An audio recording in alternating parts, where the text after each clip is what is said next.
कक्षा 12वीं इतिहास विषय के सभी विद्यार्थियों का मेरे चैनल अशोक कुमार नरवर में स्वागत है।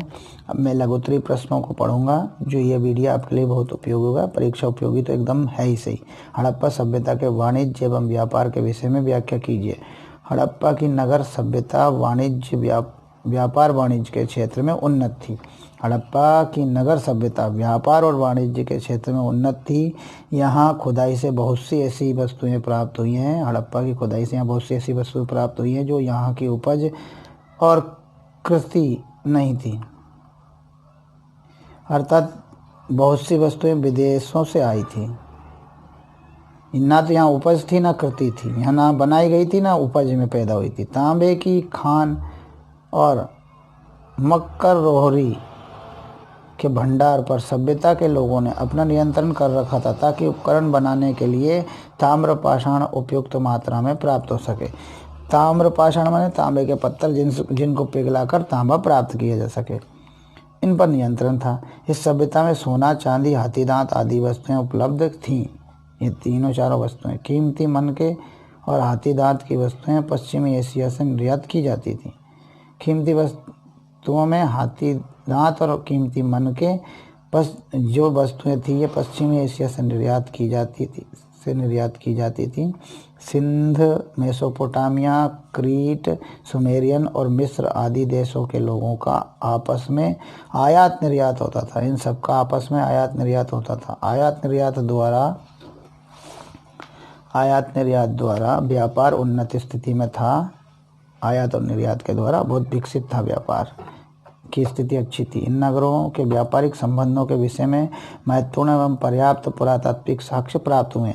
इन नगरों के जो व्यापारिक संबंध थे दूसरे देशों से आयात निर्यात के लिए, वो महत्वपूर्ण एवं पर्याप्त पुरातात्विक साक्ष्य इनके प्राप्त हुए हैं। इन सभी सभ्यताओं के आपस में व्यापारिक तथा सामाजिक संबंध थे। माने इन सभी सभ्यताओं के आपस में व्यापारिक और सामाजिक संबंध थे। ऐसा संभव है कि ओमान, बहरीन में तथा मेसोपोटामिया से हड़प्पा का संपर्क समुद्र मार्ग द्वारा होता था। ये सभी वस्तुएं एक दूसरे के समकालीन थीं। ये सभी सभ्यताएं एक दूसरे के समकालीन थी। दूसरा प्रश्न, हड़प्पा संस्कृति के लोगों के सामाजिक जीवन की प्रमुख विशेषताएं क्या हैं? संक्षेप में लिखिए। हड़प्पा संस्कृति के लोगों के सामाजिक जीवन की प्रमुख विशेषताएं निम्न हैं। पहली विशेषता, भोजन। ये लोग गेहूं, चावल, सब्जियां तथा दूध का उपयोग भोजन में करते थे। किस का? गेहूं, चावल, सब्जियां, दूध का उपयोग भोजन में करते थे। मांस, मछली तथा अंडे भी उनके भोजन के प्रमुख अंग थे। वेशभूषा, हड़प्पा संस्कृति के लोग सूती और ऊनी दोनों प्रकार के वस्त्र पहनते थे। यहाँ के पुरुष प्रायः धोती और शाल धारण करते थे। स्त्रियां प्रायः रंगदार और बेल बूटों वाले वस्त्र पहनती थी। स्त्रियां तथा पुरुष दोनों ही आभूषण पहनने के शौकीन थे। तीसरा, मनोरंजन के साधन। यहाँ के लोगों के मनोरंजन के प्रमुख साधन घरेलू खेल थे। वे प्रायः नृत्य, संगीत और चौपड़ आदि खेलकर अपना मनोरंजन किया करते थे। बच्चों के खेलने के लिए कई प्रकार के खिलौने भी थे। 3 विशेषताएं अब आता है, तो 3 नंबर में आने वाले प्रश्न हैं, इसलिए 3 विशेषताएं बताई गई। हड़प्पा वासियों के धार्मिक विश्वासों की जानकारी प्राप्त करने में वहां प्राप्त मोहरें किस प्रकार सहायक होती हैं? संक्षेप में लिखिए। हड़प्पा वासियों के धार्मिक विश्वासों के विषय में वहां से प्राप्त मोहरे यानी सील से हमें निम्नलिखित जानकारी मिलती है। पुरुष देवता, खुदाई में एक सील मिली है जिस पर पुरुष देवता को चित्रित किया गया है। उसके सिर पर 3 सींग दिखाए गए हैं। एक तो पुरुष देवता का चित्र बना है और उसके सिर पर 3 सींग दिखाए गए हैं। उसे एक योगी की तरह ध्यान मुद्रा में बैठे हुए दिखाया गया है। उसके चारों ओर एक हाथी, एक बाघ और एक गेंडा है। आसन के नीचे एक भैंस और पांवों पर 2 हिरन हैं। ऐसा लगता है कि यह पशुपति महादेव की मूर्ति थी। हड़प्पा में पत्थर पर बने लिंग तथा योनि के बहुत से प्रतीक मिले हैं। इनसे यह अनुमान लगाया जाता है कि लिंग और योनि की पूजा हड़प्पा काल में आरंभ हुई थी। लिंग और योनि की पूजा हड़प्पा काल में आरंभ हुई थी। वृक्षों और पशुओं की पूजा। वृक्षों और पशुओं की पूजा खुदाई से मिलने वाली एक सील पर पीपल की डालियों के बीच में एक देवता को प्रदर्शित किया गया है। पीपल की डालियों के बीच में एक देवता को प्रदर्शित किया गया है। इससे पता चलता है कि सिंधु क्षेत्र के लोग वृक्ष की पूजा भी करते थे। सिंधु क्षेत्र के लोग वृक्ष की पूजा भी करते थे। एक अन्य सील पर अंकित कुबड़ वाला बैल भी इसे सिद्ध करता है। एक अन्य सील पर एक अंकित कुबड़ वाला बैल भी इसे सिद्ध करता है कि इनके धार्मिक विश्वास अच्छे थे और क्या थे। हड़प्पा के पश्चिमी एशिया अथवा उपमहाद्वीप के बाहर के प्रदेशों के साथ व्यापारिक संबंधों का वर्णन कीजिए या व्यापार संबंधों का वर्णन कीजिए। हड़प्पा के पश्चिमी एशिया के साथ व्यापार संबंधों की पुष्टि पुरातात्विक प्रमाणों से होती है। ओमान से तांबा लाया जाता था। हड़प्पा तथा ओमान के तांबे में निकल के अंश इस बात की पुष्टि करते हैं। ओमान के एक स्थल से एक हड़प्पाई जार पाया गया जिस पर काली मिट्टी की एक मोटी परत चढ़ाई गई थी। काली मिट्टी की मोटी परत। मेसोपोटामिया के ग्रंथ में मेलुहा का उल्लेख है जो संभवतः हड़प्पाई क्षेत्र था। यहाँ से मेसोपोटामिया को कार्निलियन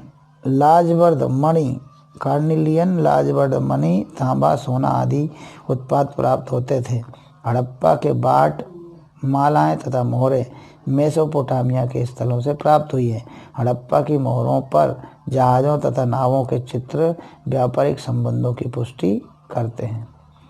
ये जो चित्र हैं ये व्यापारिक संबंधों की पुष्टि करते हैं। अब अगला प्रश्न है हड़प्पा सभ्यता के समाधानों की मुख्य विशेषताएं लिखिए। हड़प्पा सभ्यता के समाधानों की मुख्य विशेषताएं निम्नलिखित हैं। शव माने मरे हुए लोग है ना, और उनका अवधान मतलब उनका संस्कार क्या किया जाता था, क्या जलाया जाता था या दफनाया जाता था, तो वो देखना है। वो जो अभी है वो क्या प्रक्रिया उनके लिए होती थी। हड़प्पा सभ्यता के शव अवधानों की मुख्य विशेषताएं निम्नलिखित है। हड़प्पा स्थलों में मिले शव अवधानों में मृतकों को प्रायः गर्तों में दफनाया जाता था। यहाँ दफनाया जाता था, गाड़ा जाता था। शव अवधान के गर्त की बनावट अलग अलग होती थी। कुछ स्थानों पर गर्त की सतहों पर ईंटों की चिकाई की गई थी या चिनाई की गई थी। हड़प्पा सभ्यता के कब्रों में मृद भांड तथा आभूषण मिले हैं। मिट्टी के बर्तन और आभूषण मिले हैं, जेवर। यह संभवतः एक ऐसी मान्यता की ओर संकेत करते हैं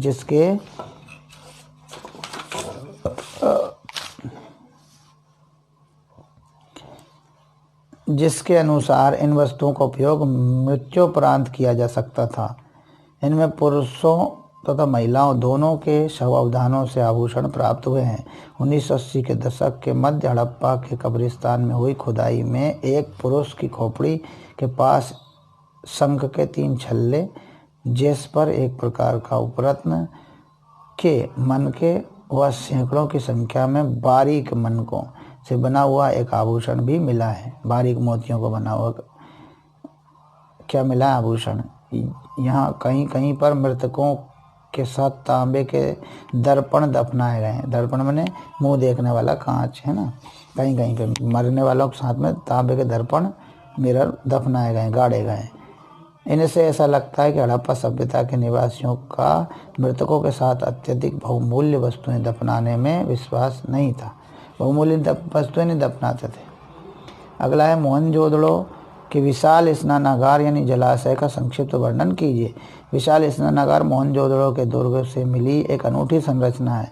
यह दुर्ग में बना एक आयताकार जलाशय है। ये चारों ओर से एक गलियारे से घिरा हुआ है।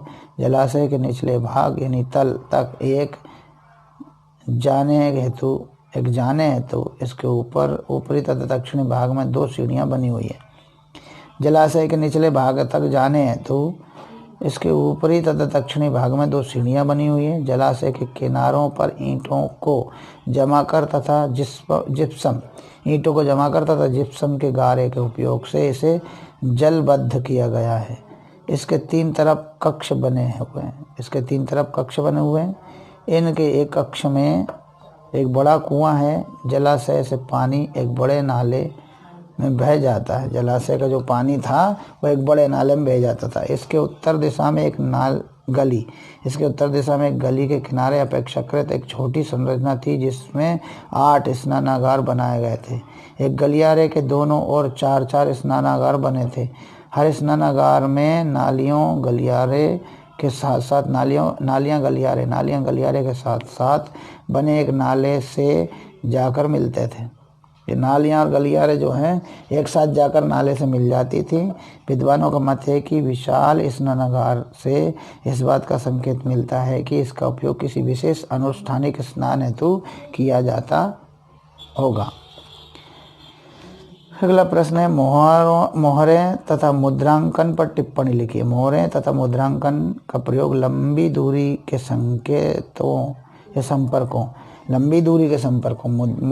मोहरों तथा मुद्रांकन का प्रयोग लंबी दूरी के संपर्कों को सुविधाजनक बनाने के लिए किया जाता था।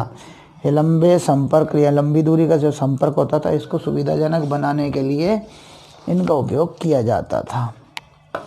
उदाहरण के लिए कल्पना कीजिए कि सामान से भरा हुआ एक थैला एक स्थान से दूसरे स्थान भेजा गया। उस ऊपरी भाग यानी मुख पर रस्सी से बंधा हुआ या रस्सी से बांधा गया।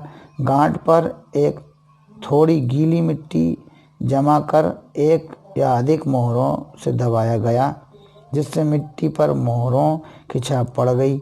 यदि इस थैले के अपने गंतव्य स्थान पर पहुंचने तक मुद्रांकन जैसा था, मुद्रांकन माने जैसी मोहर लगाई गई थी वैसा ही बना रहा, तो इसका अर्थ था कि थैले के साथ किसी प्रकार का कोई छेड़छाड़ नहीं किया गया था। मुद्रांकन से प्रेषक की पहचान का भी पता चलता था। अगला है, हड़प्पा सभ्यता की कला एवं हस्तकला पर संक्षिप्त टिप्पणी लिखिए। कला। हड़प्पा सभ्यता के लोग अत्यधिक कला प्रेमी थे। कला के विभिन्न पक्षों के गहन अध्ययन से पता चलता है कि कला में इनकी विशेष रुचि थी। वे विशेष रूप से मिट्टी, पत्थर और कांसे की मूर्तियां बनाते थे। वे विशेष रूप से मिट्टी की मूर्तियां, पत्थर की मूर्तियां, कांसे की मूर्तियां बनाते थे। इनमें शरीर के अंगों को स्पष्ट रूप से दिखाया गया है। खुदाई से मिले खिलौने, थालियां, कटोरियां आदि बर्तनों को देखकर सहज ही अनुमान लगाया जा सकता है कि ये भट्टी में पकाकर मजबूत बनाए जाते थे। ये सारे बर्तन भट्टी में पकाकर मजबूत बनाए जाते थे। बर्तनों पर पक्षियों व बेल पत्तियों के चित्रकला के प्रति प्रेम को दर्शाता है। हस्तकला। हड़प्पा सभ्यता के कारीगर और हस्तकार विभिन्न प्रकार की धातुओं की वस्तुओं को बनाने में कुशल थे। कलाकृतियाँ और आभूषण बनाने के लिए उन दिनों सोना, चांदी, तांबा, शंख, सीप व कांसा आदि धातुओं का उपयोग होता था। उस समय उपयोग होता था। सोना, चांदी, तांबा, शंख, सीप आदि का उपयोग होता था। सुनार, शिल्पकार, कुम्हार तथा जोहरी आदि सभी अपने कार्यों में दक्ष थे, प्रवीण थे, सिद्ध थे। हड़प्पा सभ्यता के लोगों ने मूर्तिकला, नक्काशी, चित्रकला, मिट्टी के बर्तन बनाने की कला, लेखन कला और गहने बनाने की कला में विशेष दक्षता प्राप्त कर ली थी। लोग कला और सौंदर्य प्रेमी थे। वस्त्र बुनना, बर्तन और आभूषण बनाना लोगों का प्रमुख कार्य था। क्या था? वस्त्र बुनना, बर्तन बनाना, आभूषण बनाना, ये सब मुख्य करते। हड़प्पाई संस्कृति कांस्य युग की थी। अतः हड़प्पाई संस्कृति किस युग की थी? कांस्य युग की थी। अतः कांस्य शिल्पियों का हड़प्पा समाज में महत्वपूर्ण स्थान था। अगला प्रश्न है, हड़प्पा सभ्यता के शहरों में लोगों को उपलब्ध भोजन सामग्री की सूची बनाइए। इन वस्तुओं को उपलब्ध कराने वाले समूहों की पहचान कीजिए। शहरों में रहने वाले हड़प्पा सभ्यता के लोगों को उपलब्ध भोजन सामग्रियों की सूची इस प्रकार है। पेड़ पौधों के उत्पाद, अंडे, मांस, मछली, विभिन्न प्रकार के अनाज जैसे गेहूँ, जौ, चावल, दालें, सफ़ेद चना और तिलहन, दूध, दही, घी एवं शहद। पुरातत्वविदों ने हड़प्पा से प्राप्त जले हुए, हड़प्पा से प्राप्त जले हुए अनाज के दानों, बीजों और हड्डियों आदि की सहायता से वहाँ के लोगों की खान पान की आदतों का पता लगाया है। हड़प्पावासी अधिक मात्रा में पेड़ पौधों के उत्पादों और जानवरों से प्राप्त उत्पादों का सेवन करते थे तथा भेड़ बकरी गाय भैंस आदि को दूध हेतु पालते थे तथा मछली हिरण बारहसिंगा सांभर और सुअर को मांस प्राप्त करने हेतु पालते थे, मांस मिल जाए। एक और बचा पॉइंट, पूर्व और प्रौढ़ हड़प्पाई लोगों ने, पूर्व मने पहले के और बाद, प्रौढ़ मने बाद के लोगों के द्वारा, पूर्व और प्रौढ़ हड़प्पाई लोगों के द्वारा इसी प्रकार के भोजन का उपयोग किया जाता था। मोहनजोदड़ो और हड़प्पा की खुदाई से कुछ कछुओं की भी हड्डियां प्राप्त हुई हैं। मतलब यहाँ की खुदाई से, मोहनजोदड़ो हड़प्पा की खुदाई से कछुओं की हड्डियां भी प्राप्त हुई हैं। बड़े बड़े घरों में अन्न के भंडार भी मिले हैं, अनाज के भंडारों से पता चलता है कि हड़प्पा में अन्न का आयात और निर्यात शासन द्वारा किया जाता होगा। यह भी माना गया है कि अनाज विनिमय का एक सबसे महत्वपूर्ण साधन रहा होगा। अब आता है, तो इस वीडियो में मैं इतने ही प्रश्न लूँगा, बाकी के अगले वीडियो में।